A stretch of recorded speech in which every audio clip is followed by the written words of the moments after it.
Okay, guys, so we're going to start by looking at the opening stages of the war today for your at-home lecture. So just turn to the notes where it says the opening stages of the war and just kind of follow along. So we've been looking for the past couple days at how the Civil War was the result of a combination of factors, and you guys have been thinking critically about that over the weekend. So today what I'm hoping to do is to show you that the war itself, just like its own causes, is not as simple as sometimes the books lead you to believe. So, for example, the main narrative that's often told is that the South never really had a chance, that their cause was doomed to fail from the moment that they seceded in 1861. I, as a historian, would argue something different. You, of course, can disagree with me, but I just want you to think critically about that as I present that argument today. All right? So the first thing I want to do is just quickly think about what sorts of things you would need to fight a war. So bullets, giant cannons to shoot bullets and artillery shells. This is a siege cannon. Look at how big that thing is. You need soldiers. You need actual physical equipment, right?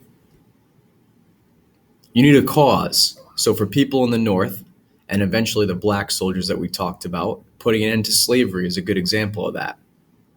All right? You need leadership. And the thing that's going to be going in the advantage of the South is that many of the country's best officers and wartime leaders were from the South and therefore chose to join with the seceding army. You also need money. That's something that works against the South since they don't have a great deal of money. This is a Confederate dollar. I love this. Notice, what do you have there? It's a TJ cap or a Phrygian slavery cap. The irony, of course, being that the Southerners were breaking away from the North because they thought that they were enslaved by the Northerners, when in fact they themselves had slaves, which is why ultimately the fight started. So just think about all the things you would need to fight. And then again, we're just going to take a look as a class quickly at what the advantages and disadvantages were for both sides. All right, so here's the basic chronology of how things went. Lincoln gets elected president in 1860, not by an overwhelming margin. And it's important to note that his name didn't even appear on the ballot in at least 8 states in the South. So here he is getting sworn in by Roger Taney. That's the guy that issued the Dred Scott decision, ironically. Here is Lincoln giving his inaugural address, and right up in the back, this is creepy, there is John Wilkes Booth. So subsequently, South Carolina and then a handful of other states, I believe they were called the Seven Sisters, seceded from the Union out of fear that Abraham Lincoln, running as a Republican, was going to take away their slaves. So here you have the basic breakdowns about midway through the war. Those states in gray were the ones that seceded from the Union. The ones in blue, were Union states. The ones in red were what we call border states. I'll explain that a little bit more next week. And notice here again, I alluded to this the other day, West Virginia split from Virginia to join the Union during the war. So the Confederate States were led by Jefferson Davis, and then Alexander Stephens as he just looks like an old baby to me in this picture. It's a weird picture. They were the leaders of the Confederates. They formed their capital at Richmond, Virginia. And I'm going to share the link to this video. This is the opening act of the war, the battle at Fort Sumter. It's ironic because there's a great deal of destruction, but the only actual casualty of the battle is a horse, if I remember correctly. So the bloodiest war in American history started with a bloodless battle, essentially. All right, so the progress of secession is basically what I was just alluding to.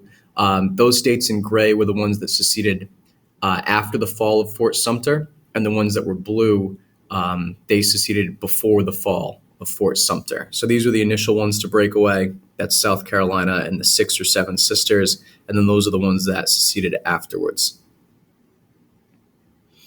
All right, so just a quick breakdown. I alluded to this in class today, but these graphs give good, clear numbers in terms of the economic advantages the South had going for itself and the North had going for them. So the big one here that you notice for the South is that they have cotton. And while on the surface that might not appear to be a big bargaining chip, it is important to consider that countries all across Europe really rely on that cotton to spur on the industry that they have there. And therefore, the South could eventually use that as an ace in its pocket, as an ace up its sleeve to try to get European states to recognize them and give them some support in the war. Here's another illustration of it graphically. And this is a good one. It shows railroads as they existed in the United States at the onset of the war. Notice at the South, their railways were much more spread out. Notice also they didn't have standard gauge. So I know it sounds foolish, but sometimes you would have a train that literally at a certain point could not continue on the track that was there. You would have to remove the goods, put them on another train to get them to continue on that track. So in other words, the South is going to have a much more difficult time moving people, moving goods, moving ammunition, whereas the North, look at how much more quickly they could mobilize themselves and their goods to fight. All right. Populations, like I alluded to before, are important to consider. The North outnumbered them virtually 2-1. And you have to also consider that in slave states, about 1/3 of the population were either slaves or former slaves or freed blacks. That's important to consider because you're not going to give that group guns. Okay?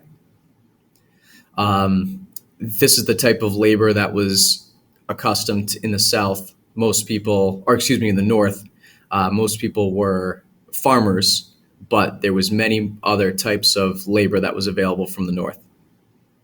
All right, so here's just a quick breakdown of both sides' basic plans at the beginning of the war. So for the North, their ultimate goal, their means to an end, was to restore the Union. And in order to do that, they had to convince the South to give up their desire for freedom. That was their cause, the South's cause. You can see how that would be inherently difficult. What they had to do was invade the South and crush the will of the people. In fact, what they came up with was fittingly known as the Anaconda Plan. All right.